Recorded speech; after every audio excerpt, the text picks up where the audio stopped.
Hi friends, Indian economy और Indian financial system का chapter number 10 हम लोग पढ़ रहे हैं, जिसका है पार्ट 2। ठीक है। तो इस पर्टिकुलर पार्ट में फ्रेंड्स हम लोग जानने की कोशिश करेंगे जो क्लाइमेट चेंज से रिलेटेड, मतलब क्लाइमेट चेंज की वजह से जो भी ग्लोबल इश्यूज हुए थे इंटरनेशनल लेवल पे, उनको किस तरीके से हमने हैंडल किया, उनको कम करने के लिए कौन कौन सी इनिशिएटिव्स हमने लिए। और साथ ही साथ जो सस्टेनेबल डेवलपमेंट गोल्स है, हमने पिछले पार्ट में देखा कि 17 ऐसे डेवलपमेंट गोल्स होते हैं सस्टेनेबल। तो उनके अचीवमेंट में हमारे इंडिया का किस तरीके से प्रोग्रेस रहा है, किस तरीके से हमारे इंडिया ने उसे अचीव करने में मतलब उनको अचीव किया है। ठीक है, चलिए शुरू करते हैं। हमारा सबसे पहला पॉइंट है यहाँ पे global issues and initiatives. The United Nations has evolved as the premier forum for addressing the issues that transcend national boundaries and cannot be resolved unilaterally by any one country। तो यहाँ पे United nation के बारे में थोड़ा बहुत बोल रखा है कि यूनाइटेड नेशन ये क्या है, ये एक प्रीमियर फॉरम है। मतलब क्या, सिंपल सी लैंग्वेज में, अपनी लैंग्वेज में बता दूं तो ये एक इंटरनेशनल ऑर्गेनाइजेशन है। जैसे कि हमने देखा पीछे कि वर्ल्ड बैंक होता है, आईएमएफ होता है, वैसे यूनाइटेड नेशन है। तो ये भी एक इंटरनेशनल ऑर्गेनाइजेशन है जिसकी स्थापना जो है वो 1945 में हुई थी फ्रेंड्स। तो ये क्या करती है ना, इसकी जरूरत तब महसूस हुई जब दूसरा महायुद्ध हुआ था, है ना, वर्ल्ड वॉर 2 हुआ था। वर्ल्ड वॉर 2 तब वहां पे जागतिक लेवल पे बहुत सारे इश्यूज थे, जैसे कि शांति नहीं थी। तो शांति बनी रहे, कोऑपरेशन बना रहे, सब लोग मिलजुल के रहे, सबका विकास हो, जो ह्यूमन वेलफेयर हो, मतलब कि लोगों की जिंदगी बेहतर बने, डेवलपमेंट है लोगों का। इसके लिए वहां पे एक इंटरनेशनल ऑर्गेनाइजेशन की जरूरत महसूस हुई, तब जाके यहाँ पे यूनाइटेड नेशन की स्थापना उन्होंने की थी। तो यूनाइटेड नेशन को आप लोग ऐसा समझ सकते हो कि एक फैमिली मीटिंग होती है जैसे हमारी। जैसे कि हम लोग सारे मेंबर घर के मिलके वहां पे डिस्कशन करते हैं और कुछ अगर इश्यू है तो सॉर्ट आउट करते हैं। वैसे ही एक बड़ी लेवल पे, एक जागतिक लेवल पे क्या होता है ना, सभी देश एक साथ मिलते हैं यहाँ पे, दे कम टुगेदर। और वो किसी भी ग्लोबल प्रॉब्लम अगर चल रही है, कोई भी मतलब जो इशू अभी है, जो प्रॉब्लम है, उसको डिस्कस करते हैं, उसके बारे में वहाँ पे बातचीत करते हैं और एक कॉमन सोल्यूशन निकालने की यहाँ पे यूनाइटेड नेशन में कोशिश करते हैं। तो यूनाइटेड नेशन में एक फॉरम है जहाँ पे हम ऐसे इश्यूज को एड्रेस करते हैं, सॉल्व करने की कोशिश करते हैं जो नेशनल बाउंड्री से रिलेटेड, मतलब कि दो अलग अलग देशों के बीच अगर यहाँ पे कुछ इशू है, तो हर कोई चाहेगा कि नहीं, हमारे देश की बात सही है, हमारे देश की बात सही है। तो उन दोनों के झगड़ों को, मतलब वहाँ पे एक सोल्यूशन, कॉमन सोल्यूशन देने का काम कौन करता है, यूनाइटेड नेशन करता है। और ऐसी प्रॉब्लम जो यूनिलैटरली कोई एक, मतलब कोई एक देश यहाँ पे उस प्रॉब्लम को सॉल्व नहीं कर सकता है, तो वहाँ पे यूनाइटेड नेशन यहाँ पे बीच में आने की, आके वहाँ पे वो प्रॉब्लम सॉल्व करता है। In addition to its initial aims of maintaining peace, safeguarding human rights, building a framework for international justice, and fostering economic and social growth, the United Nations has added new challenges to its agenda such as AIDS, big data, and the climate change। ठीक है। तो बोल रहे हैं कि देखिए friends, United nation के बहुत सारे काम होते हैं, ये कुछ सिलेक्टेड है, आगे भी बहुत सारे देखने वाले हैं। तो यहाँ पे बोल क्या रहे हैं कि यूनाइटेड नेशन का काम कौन कौन सा है इन एडिशन, मतलब उनका मेंटेन, पीस मेंटेन करना, शांति बनाए रखने का काम तो है ही है उसका। ह्यूमन राइट्स का सेफ गार्ड, मतलब ह्यूमन राइट्स को बचाना है ना, गरीब लोगों की जो राइट्स है उनको वो राइट्स देना, ये भी उसका काम है। जो इंटरनेशनल जस्टिस है, मतलब कि किसी एक गरीब देश के साथ यहाँ पे भेदभाव ना हो, सबको यहाँ पे समान अधिकार मिले, सबको जीने का हक मिले, सबको विकास करने का हक मिले, ये भी वो इंश्योर करता है। और साथ ही साथ fostering the economic and social growth, है ना, वो चाहता है कि इकोनॉमिक ग्रोथ हो, सोशल ग्रोथ हो, मतलब कि जीडीपी बढ़े, पर कैपिटा इनकम बढ़े, साथ ही साथ लोगों लोगों की जो आप हेल्थ बढ़े, है ना, लोगों को अच्छा एजुकेशन मिले, यानी कि सोशल डेवलपमेंट भी हो, यानी ग्रोथ भी हो और डेवलपमेंट भी हो। ये सारे तो बेसिक काम है ना, इन बातों के लिए तो यूनाइटेड नेशन को बनाया था। लेकिन अभी क्या है ना, यूनाइटेड नेशन ने क्या किया है, और भी बहुत सारे ऐसे काम है, मतलब उसका जो एजेंडा है उसमें बहुत सारे कामों को ऐड कर दिया है, चैलेंजेस को ऐड कर दिया है। जैसे कि एड्स हम सबको पता है, ये एक तरीके का डिसीज है जो छूने से नहीं फैलता है। ठीक है। फिर आता है big data, climate change. Climate change हमने देख लिया है कि क्लाइमेट चेंज होता क्या है। और बिग डेटा, जैसा एज अ वर्ड मीनिंग है इसका, कि बिग डेटा मतलब क्या है कि बहुत ही बड़ी अमाउंट का डेटा यहाँ पे अलग अलग सोर्सेस से जो मिलता है हमें, जैसे कि मोबाइल फोन से मिलता है। तो यहाँ पे यूनाइटेड नेशन क्या करता है ना, यूनाइटेड नेशन जो अलग अलग सोर्सेस है डेटा कलेक्ट करने का, जैसे कि मोबाइल फोन, सोशल मीडिया हो गया, या आप जो यूज करते हो इंटरनेट यूज करते हो, या आप लोग जीपीएस यूज करते हो, अलग अलग डिपार्टमेंट के जो गवर्नमेंट रिकॉर्ड्स होते हैं उससे आपको डेटा मिलता है, या आप सैटेलाइट से डेटा है, ये तो आजकल सभी तरीके जो है डेटा कलेक्ट करने के, उन सभी तरीकों से यहाँ पे, उन सभी रिसोर्सेज से यूनाइटेड नेशन यहाँ पे डेटा कलेक्ट करता है। उसको ये इस डेटा को वो क्यों कलेक्ट करता है कि जो ग्लोबल इशू, जो ग्लोबल प्रॉब्लम चल रही है उसको समझने के लिए, और उस पर कुछ बेटर सोल्यूशन निकालने के लिए और बेटर डिसीजन लेने के लिए, ताकि डेवलपमेंट हो सके और सस्टेनेबिलिटी भी यहाँ पे बढ़ सके। मतलब यूनाइटेड नेशन ने अभी अपने काम को सीमित नहीं रखा है, वो बहुत सारे ऐसे इस तरीके से काम वो अपने आप में मतलब उस काम में अपना हाथ बटा रहा है। While conflict resolution and peacekeeping remain among the United Nations' most prominent initiatives, the United Nations and its specialized agencies are also involved in a wide range of activities to improve the people's life all over the world. वही बात है कि conflict resolution ने झगड़े मिटाना और शांति बनाए रखना, इसके साथ साथ यूनाइटेड नेशन ने बहुत सारे कामों को अपने हाथ में ले लिया है। This ranges from disaster relief to education. ठीक है, तो इसे कौन कौन से काम है हमने ऊपर भी देखा, जैसे कि एड्स को कम करना, क्लाइमेट चेंज है या बिग डेटा है। उसके साथ साथ वो क्या करता है, डिजास्टर रिलीफ, यानी कि अगर किसी पर्टिकुलर देश में अगर बाढ़ जाती है, भूकंप आ जाता है, तो ऐसी सिचुएशन में लोगों की जान बचाना, उनको आर्थिक मदद करना। एजुकेशन है ना, अगर किसी देश को एजुकेशन पॉलिसी के लिए यहाँ पे कुछ चाहिए, आर्थिक सपोर्ट चाहिए, या किसी भी तरीके के अगर रिसर्च और डेवलपमेंट की तरीके से कुछ मदद चाहिए तो वो देगा। वुमेन्स एम्पावरमेंट है ना, वुमन को एम्पावर करने के लिए, या एटॉमिक एनर्जी है ना, जो पीसफुल, मतलब आप जो यहाँ पे शस्त्र बना रहे हो वो इस तरीके से बनाइए कि किसी और का नुकसान ना हो, है ना। लेकिन अभी फिलहाल ये तो 2026 में कोई इस रूल को नहीं देख रहा है, जो इंटरनेशनल अभी वॉर चल रही है उसमें। तो इस तरीके से बहुत सारे काम है। साथ ही साथ आगे कौन से काम है, some of the global issues highlighted by the United Nation. और कौन कौन से ऐसे इश्यूज है जिसमें यूनाइटेड नेशन हमारी मदद करता है, मतलब हर एक कंट्री की यहाँ पे मदद करता है कि प्रमोटिंग चाइल्ड एजुकेशन है ना, वो चाहता है कि हर एक बच्चा जो है वो पढ़े लिखे, कोई भी यहाँ पे छोटी उम्र में मजदूरी ना करे। डेमोक्रेसी, डेमोक्रेसी मतलब जैसे कि हमारा इंडिया, डेमोक्रेटिक इंडिया, जहाँ पे लीडर जो होता है, जो देश चलाते हैं, उसे लोग यहाँ पे नियुक्त करके देते हैं। डीकोलोनाइजेशन, डीकोलोनाइजेशन मतलब क्या होता है कि हम किसी दूसरे के कंट्रोल से आजाद हो गए, जैसे कि हम डीकोलोनाइज हो गए 1947 में, मतलब हम लोग आजाद हो गए अंग्रेजों से। ठीक है, मेरे हैंड राइटिंग का थोड़ा प्रॉब्लम है फ्रेंड्स, प्लीज थोड़ा सा इतना एडजस्ट कर लीजिए। फिर आता है डिसआर्मामेंट। डिसआर्मामेंट यानी कि आपको जो जो आपके वेपन्स है उनको आपको झगड़ना नहीं है, ठीक है, आपको युद्ध नहीं करना है, आपके वेपन्स का आपको ज्यादा यूज नहीं करना है, मतलब डिसआर्मामेंट के आपको युद्ध नहीं करना है। मतलब लोगों के हानि, मतलब युद्ध में क्या होता है फ्रेंड्स, लॉस ही है। युद्ध मतलब एक प्रकार का लॉस है, आपका फाइनेंशियल लॉस होता है, आपका स्टेटस लॉस होता है, आपके जो कंट्री के लोग हैं वो मरते हैं, बेचारे खामखा मरते हैं ना इसमें। तो डिसआर्मामेंट भी इनका एक पर्पस था। फिर ह्यूमन राइट्स है ना, जेंडर इक्वेलिटी, हमें कोई मेन वुमेन ऐसा भेदभाव नहीं करना है। Peace and security, assisting refugees, refugee जो इधर उधर मतलब ऐसे देश के लोग जो यहाँ बाउंड्री के बीच में फंसे हुए होते हैं ना, वो बेचारे ना घाट के ना घर के ना घाट के, इस तरीके से। फिर rising awareness about the climate change, हाँ, improving health care, health care को मतलब लोगों की हेल्थ को बढ़ावा देना है।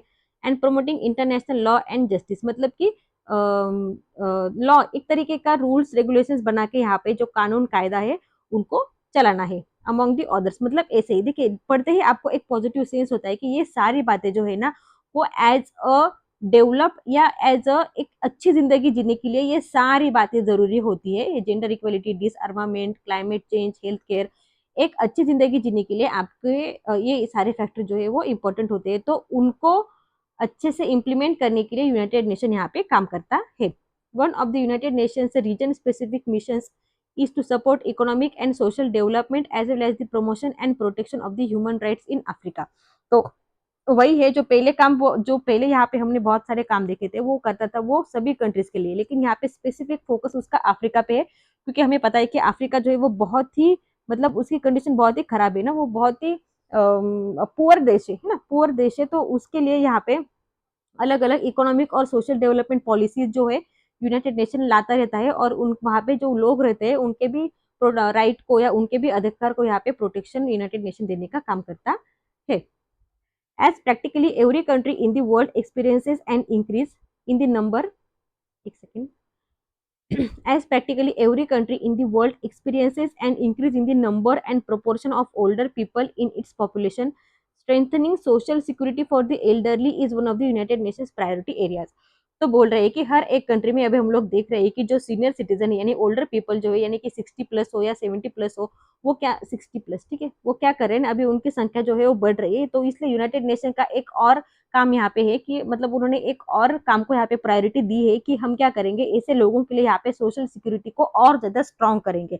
तो किस तरीके से स्ट्रॉन्ग करेंगे, तो यहाँ पे जो लोग होते हैं जो 60 प्लस या 70 प्लस यानी कि जो अभी ओल्डर एज के हैं, जो अभी बुढ़ापे की स्टेज में है, तो उनके लिए यहाँ पे हम लोग पेंशन की फैसिलिटी रखेंगे, उनके लिए हेल्थ बेनिफिट यानी उनको फ्री में यहाँ पे हेल्थ फैसिलिटीज दे देंगे। या हमने देखा कि सीनियर सिटीजन कंसेशन होता है ब्रांच में भी, जब भी आप अगर कोई पेंशन लोन आपके पास आता है तो वहाँ पे उनको इंटरेस्ट रेट कम होता है, या जब आप एफडी कराते हो तो जो रेगुलर जैसे हम लोगों के लिए है ना, तो 60+ या 80+ लोगों के लिए भी वहाँ पे एफडी पे आपको ना 0.5 है ना, पॉइंट किसी किसी ब्रांच, हर एक ब्रांच का सॉरी हर एक बैंक का अलग अलग होता होगा, किसी कोई कोई 0.5% यहाँ पे एक्स्ट्रा इंटरेस्ट रेट दे देता है एफडी पे, या कोई जो है 0.75% दे देता है। तो ये सारे क्या है, ये सारे सीनियर सिटीजन के लिए इंटरेस्ट रेट कंसेशन हमने रखे हैं, ताकि उनको जो है कि इस उम्र में उनको ज्यादा तकलीफ ना हो, उनको पैसे अर्न करने की उनकी एज नहीं होती है, तो उनको फाइनेंशियल सपोर्ट करने की हम लोग यहाँ पे कोशिश करते हैं। उसके साथ साथ बहुत सारे गवर्नमेंट स्कीम्स होते हैं जो यहाँ पे सीनियर सिटीजन को यहाँ पे सोशल सिक्योरिटी देने की कोशिश करते हैं, ठीक है।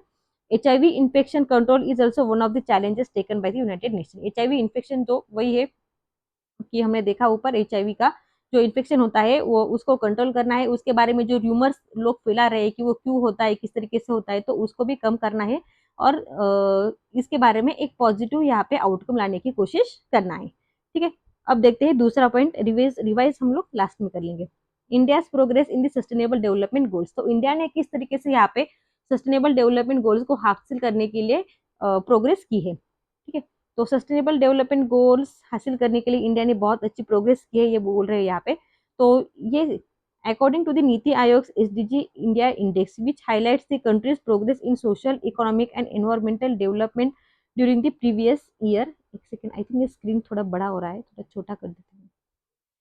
इसको मैं अभी पढ़ाते समय छोटा कर रही हूँ फ्रेंड्स, लेकिन जब आप लोग अपनी मोबाइल पे अगर देखेंगे तो इसको थोड़ा सा बड़ा कर लीजिए, ताकि आप लोगों को पूरा पैराग्राफ यहाँ पे देखने को मिलेगा, ठीक है।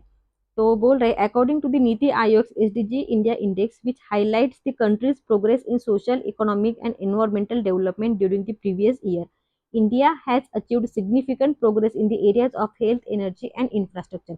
अब बोल रहे हैं कि हम बात कर रहे हैं कि जो सस्टेनेबल डेवलपमेंट गोल्स है उसमें इंडिया का किस तरीके से यहाँ पे प्रोग्रेस रहा है, तो प्रोग्रेस बहुत अच्छा रहा है, लेकिन ये प्रोग्रेस किस तरीके से अच्छा है बुरा है, इसमें कितने हमारे पॉइंट्स आए, ये देखने का काम करता है हमारा नीति आयोग, ये एग्जाम पॉइंट ऑफ व्यू से इंपॉर्टेंट है।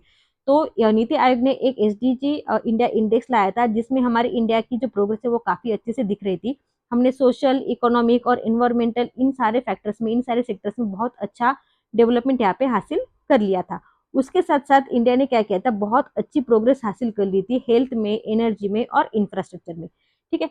ये मतलब इंडिया के बारे में अच्छी अच्छी बातें इन्होंने यहाँ पे बोल रखी है। Since 2019 India total SDG score has increase from 60 to 66। तो 2019 से लेके 2021 तक इंडिया का जो एसडीजी स्कोर है वो कितना बढ़ा है, पहले 19 में 60 था, और 2021 में यहाँ पे 66 हुआ है, owing to the nationwide improvement in clean water and sanitation and affordable and clean energy respectively. मतलब क्या कि रिस्पेक्टिवली मतलब जो पहला लाइन है वो पहले 2019 के बारे में बोल रहे हैं, और जो दूसरा लाइन है ये पहला लाइन जो है वो 2019 का रेट करता है, और जो दूसरा लाइन है वो 2021 को रेट करता है। मतलब कि 2019 में हमने क्लीन वाटर और सैनिटेशन में इम्प्रूव काफी अच्छे लाई, इंप्रूवमेंट जो है वो काफी अच्छी लाई थी, और यहाँ पे 2021 में हमने अफोर्डेबल और क्लीन एनर्जी में बहुत अच्छी इंप्रूवमेंट यहाँ पे लाई थी, ठीक है। Kerala rank the first on the index followed by the Himachal Pradesh. ये लाइन अभी, ये डेटा जो है ना वो काफी पुराना है, देखिए 2020-21 का है, हर साल ये डेटा बदलता रहता है, तो ये यहाँ से लेके यहाँ तक, लेकिन बुक में दिया था इसलिए मैंने यहाँ पे इसे रखा है, तो इसको याद नहीं रखेंगे कि पहली बात जो है ना, केरला उस टाइम पे फर्स्ट था, लेकिन अभी जो है स्टेट चेंज होते रहते हैं। तो ये यहाँ पे एक इमेज है कि किस तरीके से हमारा इंडिया का जो इंडेक्स है वो यहाँ पे दिखता है, कि हर एक देश ने जो है अलग अलग, मतलब सॉरी, हर एक स्टेट ने किस तरीके से उनका स्कोर यहाँ पे है वो यहाँ पे हम लोग देख सकते हैं, ठीक है। तो यहाँ पे देखिए केरला फर्स्ट है, कितना स्कोर था केरला का, यहाँ पे था 75, ठीक है। इस तरीके से हिमाचल प्रदेश, आंध्र प्रदेश, तमिलनाडु, कर्नाटका, सिक्किम, महाराष्ट्र, गुजरात, इस तरीके से जितने भी स्टेट है हमारे और जितने भी यूनियन टेरिटरीज है उनके बारे में डेटा दे रखा है, लेकिन 20-21 का है, तो इसे एग्जाम के लिए नहीं करेंगे फ्रेंड्स, ठीक है। लेकिन एक आइडिया मिले आपको कि ये एक्चुअली होता क्या है, इंडेक्स किस तरीके से स्कोर होता है, किस तरीके से यहाँ पे जो सस्टेनेबल डेवलपमेंट गोल्स है उनको अचीव किया जाता है, तो ये यहाँ पे दे रखा है। बोल रहे हैं आगे, the Indian government is firmly committed to the 2030 agenda including the SDGs. तो हमने देखा कि यूनाइटेड नेशन ने बोल रखा है कि 2030 आते आते हम लोगों को क्या करना है, 2021 से लेके 2030 तक ये जो एसडीजीज है, 17 एसडीजीज हमने देखा पिछले पार्ट में कि उनको हमें अचीव करना है, तो इसके बारे में इंडिया जो है फर्मली कमिटेड है, मतलब कि इंडिया ने उसके अकॉर्डिंगली अपने प्लान्स बनाए हैं, अपने एजेंडास बनाए कि हम 2030 आते आते क्लाइमेट चेंज को कम करेंगे, जो कार्बन डाइऑक्साइड का इमिशन है वो यहाँ पे 45% तक कम करेंगे, ठीक है। The task of coordinating the SDGs has been interested to NITI Aayog. देखिए हमने देखा कि सस्टेनेबल डेवलपमेंट गोल्स में हमारे इंडिया ने कितना प्रोग्रेस हासिल कर रखा है, ये इंश्योर करना, ये रिकॉर्ड करना, ये यूनाइटेड नेशन को भेजना, ये सारे काम किसके हैं, नीति आयोग के हैं। तो ये नीति आयोग को क्या बोलते हैं हम, थिंक टैंक, है ना। इंडिया गवर्नमेंट, जो इंडिया की गवर्नमेंट है हमारी, उसका थिंक टैंक, क्योंकि प्लानिंग किस तरीके से करना है, क्या करना है, ये सारा कौन बताता है, हमारा NITI Aayog. State governments are crucial to India's progress. देखिए नीति आयोग को फ्रेंड्स आप लोग है ना, अगर याद रखना है आपको आसानी से, तो नीति आयोग को आप इस तरीके से समझ सकते हो कि मान लीजिए जो हमारा गवर्नमेंट ऑफ इंडिया है वो क्या है ना, मान लीजिए पूरा जो हमारा इंडिया है वो एक स्कूल है, ठीक है, और गवर्नमेंट ऑफ इंडिया वो क्या है, एक प्रिंसिपल है। जो क्लास टीचर से, मान लीजिए अलग अलग क्लासरूम्स होते हैं, जो क्लास टीचर से वो स्टेट गवर्नमेंट है। और हमारी आपकी कॉलेज में या आपकी स्कूल में एक मान लीजिए गैदरिंग है, कोई फंक्शन है, तो इस फंक्शन को कोऑर्डिनेट कौन करेगा, टीचर्स नहीं करते हैं, ना ही प्रिंसिपल करता है, यानी कि नहीं स्टेट गवर्नमेंट करता है, ना ही सेंट्रल गवर्नमेंट करता है, तो यहाँ पे कौन करता है, इवेंट कोऑर्डिनेटर जो होता है वो होगा हमारा नीति आयोग, ठीक है। मतलब कि नीति आयोग आपको इवेंट कोऑर्डिनेट करके देगा, मतलब नीति आयोग आपको पूरे एसडीजीज को किस तरीके से आपने हासिल किया है उसकी रिपोर्टिंग आपको यहाँ पे देगा। State governments are crucial to India's progress on SDG agenda since they are best positioned to put people first and ensure that no one falls behind. अब यहाँ पे एक और स्टेक होल्डर, मतलब कि जो स्टेट गवर्नमेंट है वो भी यहाँ पे एक इम्पोर्टेंट रोल प्ले कर सकते हैं। किस तरीके से प्ले करेंगे, क्योंकि सबसे पहले लोगों के सबसे ज्यादा करीब कौन होता है, स्टेट गवर्नमेंट, है ना। जब भी कोई प्रॉब्लम आती है तो सबसे पहले स्टेट गवर्नमेंट आता है, फिर बाद में मतलब कि लोगों के ज्यादा नजदीक वो होता है। क्यों होता है, क्योंकि है ना, to put people the first and ensure no one falls behind. और वो जब भी आप कोई आप पॉलिसी लाते हो या जब भी आप कोई स्कीम लाते हो, तब हर एक आदमी को उस स्कीम का लाभ मिल रहा है नहीं, ये इंश्योर करना, मतलब कि स्टेट गवर्नमेंट ये काम काफी अच्छे से कर सकते हैं कि कोई भी पॉलिसी से पीछे ना रहे, सबको उसका फायदा मिले। किस तरीके से जो है वो स्टेट गवर्नमेंट जो है हमारा, वो लोगों के साथ डायरेक्टली काम करता है, ठीक है। जो स्टेट गवर्नमेंट है वो डायरेक्टली काम करता है, और किस तरीके से करता है, मतलब वो इंश्योर करता है कि हर एरिया में स्कूल से, हॉस्पिटल से, रोड अच्छी है, या हर एक एरिया में पीने का पानी अच्छा है, वाटर सप्लाई अच्छी है, या आपको अलग अलग एम्प्लॉयमेंट की स्कीम आपको देगा। यानी कि स्टेट क्या करते हैं, आपके जो एसडीजीज का आपके यहाँ पे टारगेट दे रखा है उनको अचीव करने में स्टेट गवर्नमेंट आपको काफी अच्छी मदद यहाँ पे कर सकते हैं। कैसे करेंगे, अलग अलग यहाँ पे स्कीम्स लगा देंगे, Swachh Bharat mission, make in India, skill India, digital India are the key to the SDGs. तो अगर एसडीजीज के तहत आपको टारगेट को पूरा करना है, तो आप मान लीजिए एग्जांपल डिजिटल इंडिया की स्कीम यहाँ पे लगा दी। तो डिजिटल इंडिया में हम लोग क्या करते हैं, हम लोग ज्यादा से ज्यादा कोशिश करते हैं कि हम लोग डिजिटल ट्रांजेक्शन को यहाँ पे प्रमोट करते हैं, उनको बढ़ावा देते हैं। तो डिजिटल अगर ट्रांजेक्शन को बढ़ावा देंगे कि हम लोगों को जो किताबें लगने वाली है, जो पेज लगने वाला है वो कम लगेंगे, तो वो पेज बनाने के लिए जो पेड़ पौधे हमें काटने पड़ते हैं वो हम नहीं काटेंगे। उसके साथ साथ मान लीजिए स्वच्छ भारत मिशन में हम लोगों ने देखा कि एसडीजीज का टारगेट होता है कि हम लोग कपड़ों से बनी हुई बैग यूज करेंगे, हम प्लास्टिक की कोई कैरी बैग नहीं यूज करेंगे। प्लास्टिक जो है वो जल्दी से वो मतलब खत्म नहीं होता है ना, वो बहुत दिनों तक वैसे ही पड़ा रहता है, तो वो डाइजेस्ट नहीं बोल सकते उसको, जो भी वर्ड है पर्टिकुलर, कि वो जल्दी से वहां पे मिटता नहीं है, तो बहुत दिनों तक वहां पे वैसे ही लगा रहता है। तो हम इसके लिए यहाँ पे कपड़ों से बनी हुई बैग यूज करेंगे। फिर साथ साथ बहुत सारे ऐसे होते हैं कि मेक इन इंडिया, है ना, मेक इन इंडिया के तहत हमने देखा कि जो भी हमारे एंटरप्रेन्योर्स है, छोटे छोटे बिजनेसेस है, उनको हम प्रमोट करेंगे कि आप लोग क्लीन एनर्जी, आप लोग ग्रीन एनर्जी यूज करके यहाँ पे प्रोडक्शन करिए। तो ये क्या है, ये सारे क्या है, ये सारे छोटे छोटे स्टेप्स है जो आपको उस तक एसडीजीज को अचीव करने की फाइनल आपको एम तक लेके जाएंगे, ठीक है फ्रेंड्स। तो चलिए आगे बोल रहे हैं, programmes most of these programme rely heavily on initiatives and support of the state governments and municipal bodies. अब देखिए सस्टेनेबल डेवलपमेंट गोल मतलब क्या है, मैंने बोला कि एसडीजीज को आप इमेजिन करोगे कि एक विलेज की तरह इमेजिन करोगे जहाँ पे हर एक फैसिलिटी मिलनी चाहिए। तो विलेज कहाँ पे आता है, विलेज आता है आपका स्टेट के अंडर में। तो स्टेट गवर्नमेंट या म्युनिसिपल बॉडी, जो लोकल बॉडीज होती है, तो उनको ये जो प्रोग्राम हम लोग यहाँ पे अरेंज कर रहे हैं एसडीजीज को हासिल करने के लिए, तो इनमें आपके म्युनिसिपल बॉडीज और स्टेट गवर्नमेंट के जो इनिशिएटिव्स होते हैं और सपोर्ट्स होते हैं वो बहुत इंपॉर्टेंट है, वो बहुत यहाँ पे मायने रखती है। फिर India and SDG 13 climate action, ठीक है। तो एसडीजी 13 क्या है, हमने देखा कि 17 एसडीजी जो हमने देखे उसमें से 13 नंबर का कौन सा था, तो क्लाइमेट एक्शन। क्लाइमेट एक्शन मतलब मैंने बोला कि जब आपके घर में आग लगती है तो आप कम्युनिकेशन नहीं करते हो, आप कोई प्लानिंग नहीं बनाते हो, आप सीधा एक्शन लेते हो। तो अब सिचुएशन ऐसी है कि क्लाइमेट चेंज का निगेटिव इम्पैक्ट इतना इतना है हमारे ऊपर कि अब हमें क्या करना है, अब हमें सीधा एक्शन लेना है, बातचीत नहीं करनी है। India is committed to SDG 13 which calls for climate action. ये इंपॉर्टेंट एग्जाम के लिए कि एसडीजी 13 क्या है, ये क्या बोलता है, ये बोलता है क्लाइमेट एक्शन। और एसडीजी 13 क्या है एक्चुअल में, ये कोई पॉलिसी नहीं है, ये कोई स्ट्रेटेजी नहीं है, ये एक गोल है। जो 17 गोल हमने देखे उसमें से क्लाइमेट एक्शन ये 13 नंबर का एसडीजी गोल है। India place to achieve net zero emissions by 2070 during the United Nations carbon COP 26 summit in Glasgow in November 2021। तो बोल रहे हैं कि नवंबर 2021 में जो यहाँ पे सुमित हुई थी, तो सुमित कहाँ पे हुई थी, तो ग्लासगो में हुई थी।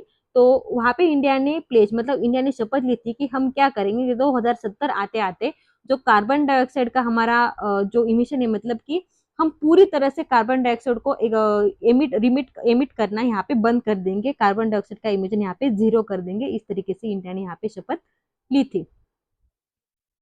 India has made 5 Panchamrit commitments to combat the climate change. तो इंडिया ने यहाँ पे क्या कर दिया कि यहाँ यहाँ पे 5 अलग अलग यहाँ पे कमिटमेंट दे दिए कि हम इनको हासिल कर देंगे 2070 तक, मतलब 2070, एक सेकेंड, आते आते, ठीक है।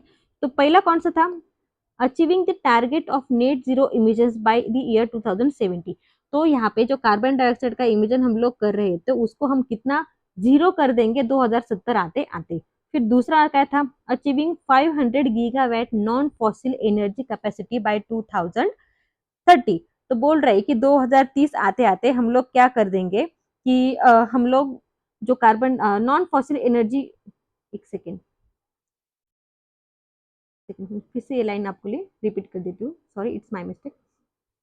Achieving 500 gigawatt of non fossil energy capacity. तो बोल रही है कि 2030 आते आते हम लोग जो एनर्जी यहाँ पे जनरेट कर रहे हैं उसे जनरेट करेंगे नॉन फॉसिल एनर्जी यूज करके। कितना, 500 गीगावाट, 500 गीगावाट की एनर्जी हम लोग 2030 आते आते नॉन फॉसिल रिसोर्सेज से यहाँ पे जनरेट करेंगे। अब देखिए फ्रेंड्स, नॉन फॉसिल मतलब क्या होता है ना, एक होता है फॉसिल एनर्जी और नॉन फॉसिल मतलब कि ऐसे की जो जिसके सोलर हो गया, मतलब हमारा सूरज की किरणों से हो गया, जैसे कि वाइंड हो गया है ना, हाइड्रो से हो गया, न्यूक्लियर से हो गया।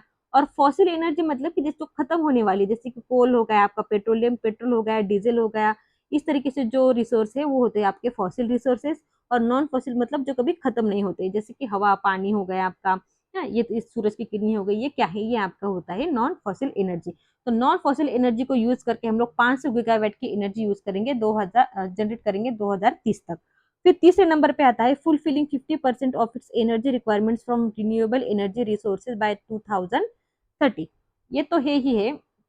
इसके साथ साथ हम लोग क्या करेंगे कि 2030 आते आते जितना भी एनर्जी, जितनी भी हमें जरूरत पड़ती है, इलेक्ट्रिसिटी हो या चाहे प्रोडक्शन करने के लिए एनर्जी चाहिए हो, तो जितनी भी एनर्जी हमें लगती है उसमें से 50% एनर्जी हम लोग रिन्यूएबल एनर्जी रिसोर्सेज से यहाँ पे जनरेट करेंगे। मतलब वही कि सूरज, लाइट, पानी है ना, इन सारी चीजों से यहाँ पे बिजली जनरेट करके उसका यूज करेंगे। फिर चौथे नंबर पे आता है हमारा कि India will reduce the total projected carbon emissions by 1 billion turns from now onwards till 2030।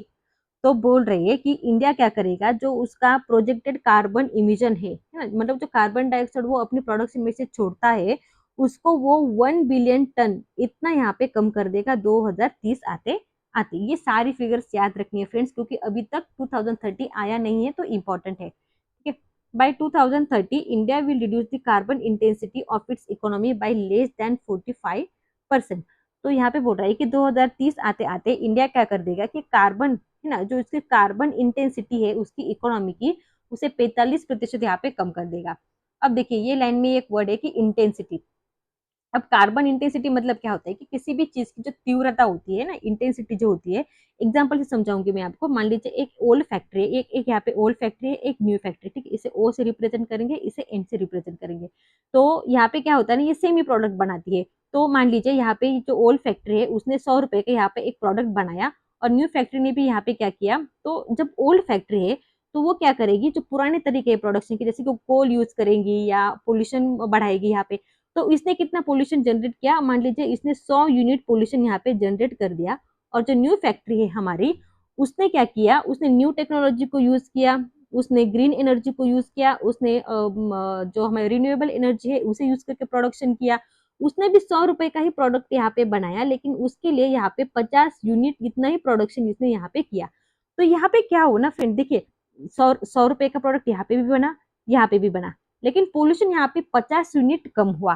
तो मतलब क्या कि इस कंपनी की कार्बन जो कार्बन इमिशन इंटेंसिटी है वो जो कम है, मतलब ये कम कार्बन डाइऑक्साइड को यहाँ पे इमिट करता है, कम कार्बन डाइऑक्साइड को यहाँ पे अपनी प्रोडक्शन में से छोड़ता है। ठीक है, तो इस तरीके से इंडिया ने प्रॉमिस किया था कि 2030 आते आते हम लोग क्या करेंगे, जो हमारे इकोनॉमी की कार्बन इंटेंसिटी है, मतलब हम हमारी प्रोडक्शन में से कार्बन डाइऑक्साइड 45% तक कम करेंगे छोड़ना।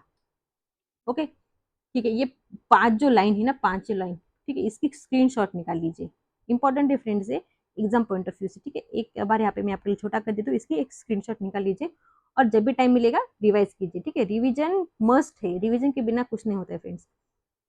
अब बोला कि आगे सुबीत में क्या हुआ, जो मीटिंग यहाँ पे रखी थी, India also announced one sun one world one grid, OSOWOG, with the goal of harnessing solar energy and ensuring that the generated electricity gets to places that need it the most। तो यहाँ पे India ने क्या किया कि India ने सुमित में एक और बात बता दी कि वो क्या करेगा, वो एक इस तरीके से एक टेक्नोलॉजी बोल सकती है आप, या एक यहाँ पे एक सिस्टम यहाँ पे लाएगा जिसको बोलेंगे one sun one world and the one grid.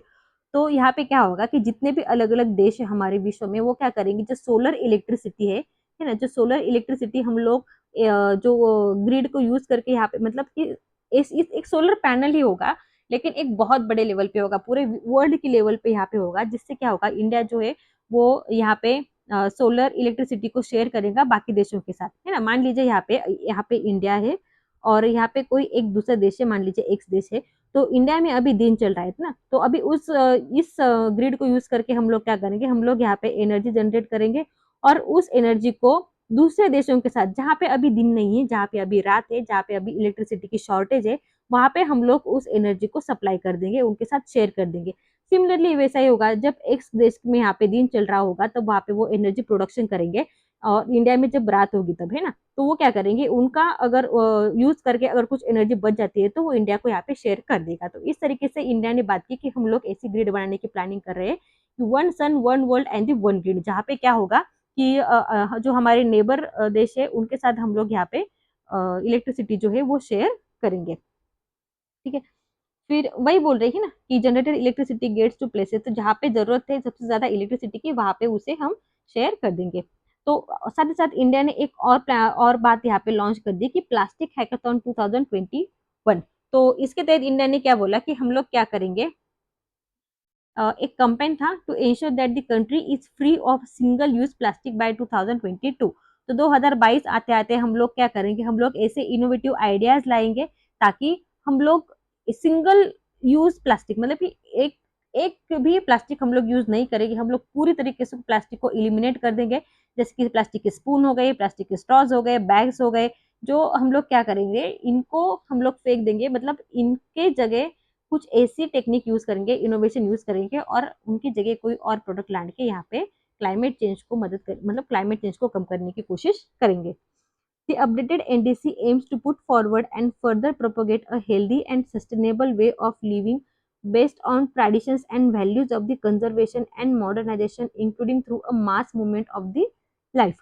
अब एक और एनडीसी में एम क्या रखा गया है कि हम लोग क्या कर देंगे, एक हेल्दी और सस्टेनेबल वे जीने की, जो हमारी हम लोग जिस तरीके से जी रहे हैं ना, उसे हेल्दी वे में जिएंगे और सस्टेनेबल वे में जिएंगे। साथ ही साथ जो हमारा ट्रेडिशन है, जो हमारे कंजर्वेशन, यानी कि जो हमारे पौधे है, पेड़ है, या जो भी हमारे एरिया में जो भी ऐसे जीव जाति है, उनको हम कोई हानि नहीं पहुंचाएंगे। साथ साथ मॉडर्नाइजेशन को भी अपनाएंगे, यानी कि क्या, हम लोग डेवलपमेंट तो करेंगे लेकिन किसी को हानि नहीं पहुंचाएंगे। तो ये कैसे इंश्योर होगा कि आप लोग किसी को हानि नहीं पहुंचाएंगे, तो ये इंश्योर होगा कि यहाँ पे एक मास मूवमेंट चला गया है जिसका नाम था lifestyle for environment as a key to कम्बेटिंग climate change.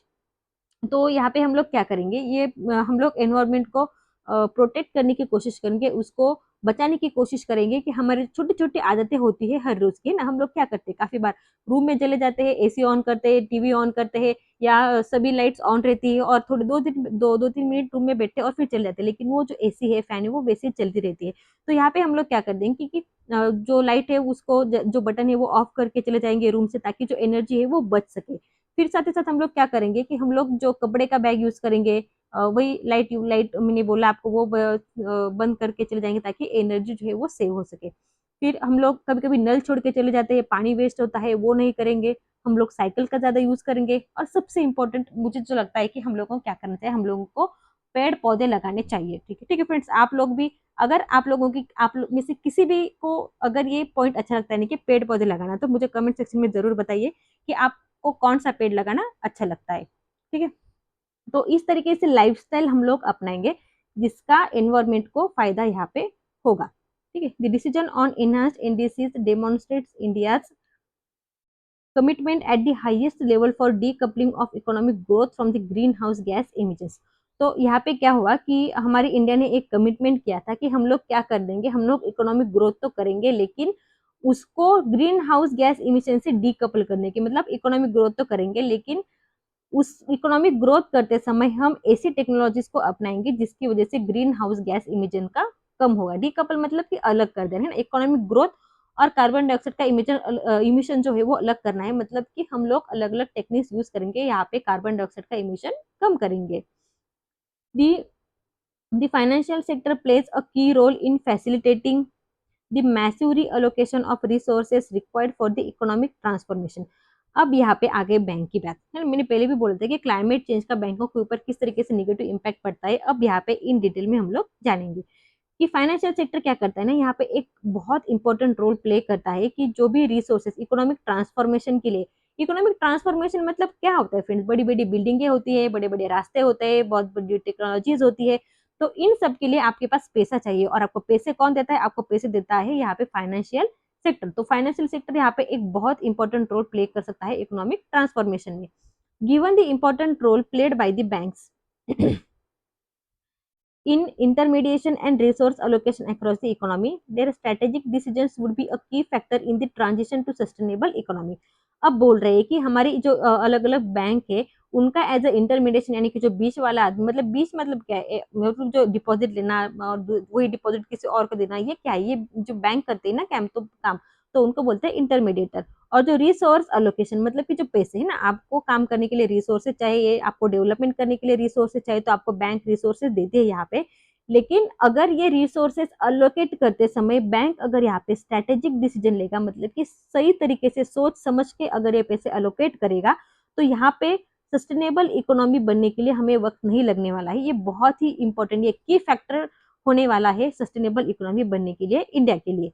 Okay, मतलब कि बैंकों के सोच समझ के यहाँ पे जो पैसे है उनके पास वो यहाँ पे देने हैं, कहाँ पे देने हैं, किस किस प्रोजेक्ट में देने हैं, देखेंगे। ठीक है, a primary role of the SDGs would be to suggest strategies that could be adopted by the regular entities to propagate sustainable practices, mitigate climate related risk, and develop the guidelines for the integration of climate risk into their risk management framework. तो यहाँ पे एसएफजीज क्या होती है, यहाँ पे नीचे हमारा एक सेकेंड, नीचे यहाँ पे दे रखा है एसएफजीज। ठीक है, सबसे पहले ये समझ लेते हैं कि ये होता क्या है। तो a sustainable finance group is the department of regulation RBI carried out. तो ये क्या है, ये जो आरबीआई का एक डिपार्टमेंट है, डिपार्टमेंट ऑफ रेगुलेशन, उसमें एक ग्रुप है, मतलब कि ये एक स्पेसिफिक काम इनको दिया गया है कि, तो इन्होंने एक सर्वे किया था जनवरी 2022 में। तो इसका लॉन्ग फॉर्म क्या है, एसएफजी का सस्टेनेबल फाइनेंस ग्रुप। ठीक है, तो सस्टेनेबल फाइनेंस ग्रुप ने इन्होंने क्या सजेस्ट किया था कि जो हमारे रेगुलेटर एंटिटीज है, मतलब कि जिन्हें रेगुलेटेड एंटिटीज मतलब ऐसी एंटिटी जैसे कि बैंक हो गए, एनबीएफसी हो गए, फाइनेंस कंपनीज हो गए, जिन्हें आरबीआई यहाँ पे रेगुलेट करता है, तो उनको ऐसी स्ट्रेटेजीज एडॉप्ट करने के लिए सजेस्ट कर दिया कि आप लोग क्या करेंगे कि जब भी लोन देंगे तो आप लोग सस्टेनेबल प्रैक्टिसेस यूज करने को बोलेंगे, आप लोग क्लाइमेट रिलेटेड रिस्क को कम करने को बोलेंगे, आप लोग इस तरीके से गाइडलाइंस बनाओगे ताकि क्लाइमेट रिस्क को कम करने के लिए यहाँ पे मैनेजमेंट करोगे, है ना। कहने का मतलब क्या कि जब बैंक जो आरबीआई का ये डिपार्टमेंट है, उन्होंने अपने बैंकों को यहाँ पे एक सजेशन दे दिया कि आप जब भी लोन दोगे, चाहे वो ऐसे ऐसे एरिया में लोन दे दिए जो क्या करता है, ग्रीन एनर्जी को यूज करे प्रोडक्शन करता है, या जो कम से कम जो फ्लड एरिया, मतलब जहाँ पे कम से कम बाढ़ आती है, उस एरिया में ऐसी एरिया में लोन देना है कि जहाँ पे लॉसेस होने के चांसेस कम हो, और जो इस तरीके से प्रैक्टिसेस यूज, सस्टेनेबल प्रैक्टिसेस यहाँ पे यूज करते हो, ताकि क्लाइमेट रिलेटेड रिस्क को हम लोग कम कर सके। ओके फ्रेंड्स, अब यहाँ पे क्या होता है ना, बैंक क्या कर सकती है कि अब बैंक के हाथ में होता है यहाँ पे कि बैंकों को कहाँ पे उनके पैसे लगाने हैं। तो यहाँ पे बैंक क्या कर सकती है, बैंक कहाँ कहाँ पे पैसे लगा सकती है, कौन कौन सी प्रोजेक्ट में पैसे लगा सकती है। मान लीजिए कि बैंक ने एक सोलर पावर प्लांट है, वहां पे लोन दे दिया, या जो वाइंड एनर्जी प्रोजेक्ट है वहां पे लोन दे दिया, या जो आपकी इलेक्ट्रिक बसेस है ना, इलेक्ट्रिक बसेस होती है, इलेक्ट्रिक कार्स होती है, वहां पे बैंक लोन देती है। तो आजकल तो इलेक्ट्रिक कार के लिए ना इंटरेस्ट रेट में भी काफी अच्छा कंसेशन मिल जाता है, और साथ ही साथ जो ईएमआई भी कम होता है, और आपको जो रिपेमेंट आपका पीरियड होता है वो भी आपको ज्यादा मिलता है। ये बहुत सारे फायदे आपको मिल जाएंगे जब आप इलेक्ट्रिक व्हीकल के लिए या बैंकों में से लोन लेते हैं। ठीक है। Accordingly, it was decided to conduct a survey among the leading banks to understand the prevalent practices and initiatives taken by these banks in the areas of the climate risk and the sustainable finance. फिर क्या हुआ यहाँ पे, एक RBI ने मैंने बोला कि सर्वे लिया था। एक सेकेंड। तो यहाँ पे क्या हुआ कि बैंक आरबीआई ने क्या किया, एक सर्वे यहाँ पे कंडक्ट कर लिया कि जितने भी लीडिंग बैंक है उनको, उनके बीच यहाँ पे उनको समझने के लिए कि वो किस तरीके से लोन यहाँ पे बांट रहे हैं, उनकी क्या क्या प्रैक्टिसेस है, उसको समझने के लिए आरबीआई ने यहाँ पे एक सर्वे लिया था। और उस सर्वे में उन्होंने समझने की कोशिश की कि कौन कौन सी पुरानी प्रैक्टिसेस थी, कौन कौन से नए इनिशिएटिव जो है वो बैंकों को लेने चाहिए, ताकि जिस एरिया में क्लाइमेट रिस्क है उस रिस्क को कम किया जा सके, और सस्टेनेबल फाइनेंस यानी कि इस ऐसे प्रोजेक्ट में फाइनेंस करेंगे, ऐसे प्रोजेक्ट में हम लोग लोन देंगे जो सस्टेनेबल है, जो ग्रीन एनर्जी को यूज करके प्रोडक्शन करती है। ठीक है फ्रेंड्स, मतलब सिंपल सी बात है ना फ्रेंड्स। मान लीजिए अगर कोई एक बैंक है जो इस तरीके की फैक्ट्री को लोन देगा जो किसी फ्लड प्रोन एरिया में है, मतलब जहाँ पे हर साल बाढ़ आती रहती है और हर साल जो फैक्ट्री है वो डूब जाती है। अगर ऐसे एरिया में बैंक, अगर इस फैक्ट्री को बैंक लोन दे देगी, तो जाहिर से बैंक है कि जो बैंक जो है, सॉरी जो फैक्ट्री जो है वो यहाँ पे बाढ़ आने की बात क्या करेगी, यहाँ पे डूब जाएगी और अपना लोन रिपे नहीं कर पाएगी, जिसकी वजह से क्या होगा, बैंकों का लोन तो साथ एनपीए तो हो ही जाएगा, साथ ही साथ यहाँ पे क्लाइमेट रिस्क कम करने के लिए बैंकों ने क्या कर दिया ना, बैंकों ने तो क्लाइमेट रिस्क को और ज्यादा बढ़ा दिया। तो इस तरीके से एक्टिविटीज बैंकों को नहीं करनी है। बैंकों को क्या करना है कि इस तरीके से काम करने हैं कि इस तरीके से इस एरियाज में उनको लोन देने हैं जहाँ पे बैंकों को भी कोई रिस्क ना हो, और साथ ही साथ जो कस्टमर है, सामने वाली फैक्ट्री है, उसको भी कोई रिस्क ना हो। तो ये सारी बातें बैंकों को लोन देने से पहले सोचनी पड़ेगी। ये तो हमने देखा कि एसएफजी क्या होता है, ये एक आरबीआई का डिपार्टमेंट है। तो उसने एक सर्वे किया था, तो किस तरीके का सर्वे किया था, तो उसने बोला था to assess the status of climate risk and sustainable finance in leading scheduled commercial bank. तो इसने एक सर्वे किया था ये समझने के लिए कि जो शेड्यूल्ड कमर्शियल बैंक होते हैं अलग अलग, वो किस तरीके से लोन दे रहे हैं अलग अलग कस्टमर्स को, ताकि क्लाइमेट रिस्क को यहाँ पे कम किया जा सके। एक बार फिर से बता दूं यहाँ पे कि ये जो सर्वे था ये किस लिए था, कि जितने भी हमारे शेड्यूल कमर्शियल बैंक है उन्होंने किस तरीके से लोन यहाँ पे दे रखा है, ताकि उनको उन क्लाइमेट रिस्क को कम किया जा सके। मतलब कि यहाँ पे आरबीआई ने क्या समझने की कोशिश की कि बैंकों ने क्लाइमेट रिस्क को कम करने के लिए कौन कौन से स्टेप्स लिए हैं, जो सस्टेनेबल फाइनेंस वो कर रही है, जो लोन यहाँ पे दे रही है वो किस तरीके से इम्प्लीमेंट हो रहा है, कौन कौन से इम्प्रूवमेंट्स अभी भी जरूरी है, या बोल रहे कि मतलब क्या कि इन इस सर्वे से क्या मदद हुई ना फ्रेंड्स, कि जितने भी बैंक थे उन्होंने अगर वो कुछ गलत स्टेप यहाँ पे यूज कर रहे थे, तो वो उन्होंने क्या कर दिया कि अच्छे स्टेप लेने यहाँ पे शुरू कर दिया, ताकि और मतलब अगर किसी को किसी बैंकों को और ज्यादा कोऑर्डिनेटेड स्टेप की जरूरत है तो वो यहाँ पे ले सके। The responses indicate that although banks have begun taking steps in the area of climate risk and sustainable finance, there remains a need for concerted efforts and further action in this regard। अभी बोल रहा है कि सबको अगर बैंकों ने यहाँ पे बहुत सारे स्टेप ले रखे ताकि क्लाइमेट रिस्क को कम कर सके और सस्टेनेबल फाइनेंस को बढ़ावा दे सके, लेकिन अभी भी वहाँ पे कुछ और कोशिश करने की जरूरत महसूस हो रही है। The feedback from the survey will help in shaping the regulatory and supervisory approach of the RBI to climate risk and sustainable finance. तो यहाँ पे इस सर्वे ने एक जो फीडबैक यहाँ से हमें मिला कि वो जरूरी हो गया हमें ये समझने के लिए कि जो मतलब कि आरबीआई जो भी रेगुलेशन कर रही है बैंकों के ऊपर और जो भी सुपरविजन कर रही है, तो उस सुपरविजन में और ज्यादा स्ट्रांग हो जाएगा, ताकि उसको ये समझ आएगा कि क्लाइमेट रिस्क और सस्टेनेबल फाइनेंस के लिए यहाँ पे जो बैंक है वो किस तरीके से कोशिश कर रहे हैं। The RBI of the RBI has reached discussion paper The RBI has released a discussion paper on climate risk and sustainable finance on July 27, 2022 and has invited comments from regulated entities and other stakeholders. तो यहाँ पे RBI ने क्या किया, RBI ने एक paper यहाँ पे रिलीज किया था।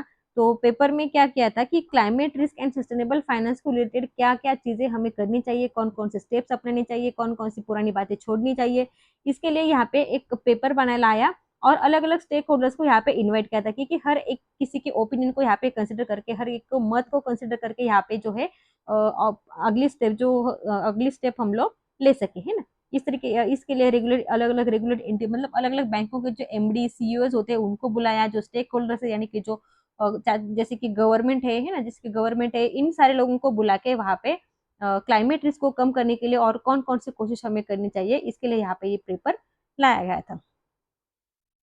फिर बोल रहे हैं आगे कि at the United Nations Climate Summit in Egypt on November 2022, the member countries have reached a consensus to establish a fund to address loss and damage due to climate change induced disaster. अब यहाँ पे 2022 में एक सुमित हुई थी Egypt में, तो वहाँ पे अलग अलग जितने मेंबर कंट्रीज है उन्होंने बोला कि हम लोग इस एक तरीके का फंड यहाँ पे अलोकेट करेंगे, फंड शुरू करेंगे, ताकि अगर किसी भी देश में अगर मान लीजिए भूकंप आ गया, बाढ़ आ गई, इसकी वजह से अगर कोई लॉस होता है, कोई डैमेज होता है, क्लाइमेट की वजह से, क्लाइमेट चेंज की वजह से कोई इशू अगर वहाँ पे हो जाता है जिसकी वजह से वहाँ पे कोई आर्थिक हानि हुई है या लोगों को कोई हानि हुई है, तो उसके लिए फंड यहाँ से हम लोग अलोकेट करेंगे। इसके लिए पैसा इकट्ठा करने का ये एक तरीका था, फंड यानी कि पैसा इकट्ठा करके ऐसे देशों को देंगे जहाँ पे क्लाइमेट चेंज की वजह से कोई इशू मतलब कोई प्रॉब्लम हुई है। The government of India has welcomed the aforementioned decision and pledged solidarity with the resolution of transition to sustainable lifestyle and sustainable patterns of consumption and production in our efforts to address the climate change. अब ये जो decision Egypt में यहाँ पे ये जो decision लिया सब लोगों ने मिलकर, तो उसका इंडिया ने वेलकम किया। मतलब इंडिया बोलता है कि हाँ हाँ हम लोग भी यहाँ पे मदद करेंगे, इस फंड में हमारा अलोकेशन करेंगे जब भी किसी देश को प्रॉब्लम होगी तो। और साथ साथ ये शपथ भी ली इंडिया ने कि हम लोग क्या करेंगे, ट्रांजिशन टू सस्टेनेबल लाइफस्टाइल, मतलब हम हमारी डेली जो आदतें होती है, छोटी छोटी आदतें होती थी, उनको बदलेंगे ताकि क्लाइमेट चेंज को कम करने के लिए यहाँ पे सपोर्ट मिले। जैसे कि प्लास्टिक की बैग यूज नहीं करेंगे, लाइट ऑफ करेंगे, पानी वेस्ट नहीं करेंगे, और sustainable patterns of consumption and production, यानी कंजम्पशन करते समय भी हम सस्टेनेबल पैटर्न को यूज करेंगे। ऐसा नहीं है कि हमें रिसोर्स मिला है तो हम लोग उसका पूरी तरह से यूज करेंगे, नहीं, हम लोग उसके यूज करेंगे, उससे हमारी डेवलपमेंट करेंगे, साथ ही साथ उस रिसोर्सेज को अच्छी सिचुएशन में रखेंगे, अच्छी कंडीशन में रखेंगे, ताकि आने वाली अगली पीढ़ी उसका यूज करके अपनी डेवलपमेंट कर सके। साथ ही साथ प्रोडक्शन में भी हम लोग क्या करेंगे, ग्रीन एनर्जी का यूज करके यहाँ पे प्रोडक्शन करेंगे ताकि एनवायरमेंट को, पर्यावरण को कोई हानि ना हो। ठीक है, तो इन सारी बातों का ध्यान रखने का इंडिया ने भी कोशिश की थी। तो यहाँ पे आपका ये पार्ट 2 खत्म होता है। एक बार क्विक से रिवाइज कर लेंगे। ये चैप्टर ना फ्रेंड्स बहुत इंटरेस्टिंग इंटरेस्टिंग क्यों है, क्योंकि ये जो है ना डेली लाइफ, मतलब देखिए ना, क्लाइमेट चेंज को कम करने के लिए हम जैसे लोग भी बहुत मदद कर सकते हैं। अगर आप में से हर एक आदमी अगर बोल रहे हैं कि मैं अपने जन्मदिन पे एक पौधा लगाऊंगा, तो भी देखिए ना, अभी जो करंट वीडियोस देखने वाले कस लोग हैं, अगर एक एक पौधा लगाएंगे तो हर साल कितने पौधे यहाँ पे हम लोग लगा पाएंगे। यानी कि इनडायरेक्टली हम लोग भी क्या कर रहे हैं ना, क्लाइमेट चेंज को कम करने के लिए यहाँ पे अपना योगदान दे सकते हैं। ठीक है, तो आप लोग कमेंट सेक्शन में मुझे जरूर बताएंगे कि आप लोगों को कौन सा पेड़ लगाना अच्छा लगता है। ओके, क्विक से रिवाइज कर लेंगे कि एसडीजीज ज्यादा नहीं बात करेंगे, यूनाइटेड नेशन के बारे में सबको पता है। ठीक है, तो यूनाइटेड नेशन तो हो गया, एसडीजीज से स्टार्ट करते थे। तो एसडीजीज में क्या होता, हमने देखा कि एसडीजीज जो है यहाँ पे नीति आयोग जो है इस एसडीजीज को कोऑर्डिनेट करता है। फिर आगे हमने देखा कि किस तरीके से, ये तो डेटा पुराना है, ठीक है। फिर हमने देखा कि नीति आयोग का काम होता है ये, अरे ये तो खत्म हो गया। फिर ठीक है, फिर हमने देखा कि ये इंपॉर्टेंट है, स्वच्छ Bharat mission make in India की स्टेट गवर्नमेंट जो है वो भी यहाँ पे एक बहुत बड़ा रोल प्ले कर सकता है एसडीजीज को इम्प्लीमेंट करने के लिए। एसडीजी 13 हमने देखा कि क्लाइमेट एक्शन के लिए है। फिर हमने देखा कि पंचामृत कमिटमेंट कौन कौन सी थी, कि हमने बोला, इंडिया ने बोला कि 2070 आते आते वो क्या करेगा, नेट जीरो इमिशन करेगा कार्बन डाइऑक्साइड का। फिर 50 sorry 500 gigawatt non fossil energy को जनरेट करेगा। फिर 50% एनर्जी रिन्यूएबल से जनरेट करेगा। फिर कार्बन इमिशन जो है वो 1 बिलियन टन कम कर देगा 2030 तक। फिर जो कार्बन इंटेंसिटी है उसे भी यहाँ पे 45% कम करने की उसने बात की थी। फिर हमने देखा कि one sun one world and the one grid, जहाँ पे हम लोग क्या करेंगे कि सोलर पावर को ग्लोबली शेयर करेंगे। फिर आगे हमने देखा कि प्लास्टिक हैकाथॉन वही होता है कि हम लोग प्लास्टिक का यूज जो है पूरी तरह से खत्म कर देंगे 2022 तक। फिर देखा हमने कि लाइफ लाइफ यानी लाइफ स्टाइल फॉर एनवायरमेंट, मतलब हमारी छोटी छोटी जो आदतें होती है उनको उनको हम लोग बदलेंगे। फिर बैंक जो है, बैंक किस तरीके से ग्रीन प्रोजेक्ट को फाइनेंस कर सकता है और क्लाइमेट चेंज को मैनेज कर सकता है उसके बारे में हमने देखा। फिर हमने देखा कि आगे है ना, एसएफजीस को हमने देखा। यहाँ पे आरबीआई ने क्या किया था, एक सर्वे किया था जनवरी 2022 में। तो इसमें एक डिस्कशन पेपर ही उसके साथ साथ एक डिस्कशन पेपर भी उसने रिलीज की थी ना यहाँ पे ठीक है। जुलाई 2022 में, सॉरी 27 जुलाई 2022 में यहाँ पे एक पेपर इसने रिलीज की थी। ठीक है, तो यहाँ पे आपका ये पार्ट खत्म होता है। Thank you friends.